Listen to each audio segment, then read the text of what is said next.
With Hawick Youth against West of Scotland the biggest game in town, Hawick Linden took on old friends North Berwick at Wilton Lodge Park, with the windy conditions making life difficult for both teams.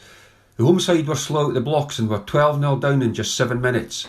Flanker Andy Fraser went over from short range, converted by Stuart Lorimer, and then following a tap penalty, winger Toby Thompson was on the end of an overlap to shoot in at the corner.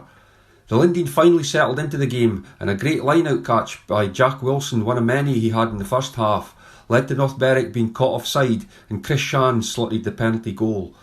The standoff added another on 24 minutes, and the Dean were back in it at 12-6.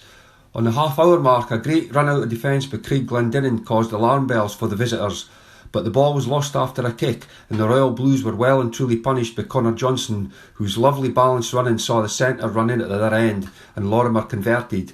Too many penalties resulted in a yellow card for the visitors just before the break, but with no further scoring, the Linden could be relatively happy, having played into the elements to turn around 19-6 behind. They bulked up the park for the second period, bringing on Aidan Fairbairn and Stuart Hare, the latter making a welcome return after a lengthy injury absence.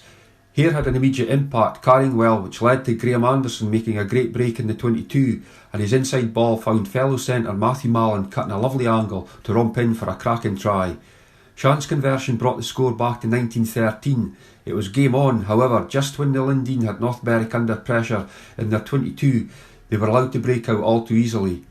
Glendinning put in a cracking rap tackle to prevent a try, but the visitors were able to recycle, and Johnson squeezed in at the corner.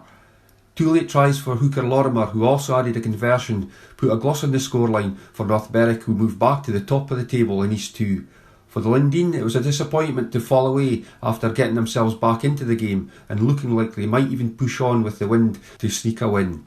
Final score at Wilton Lodge Park: Hawick Linden 13, North Berwick 36.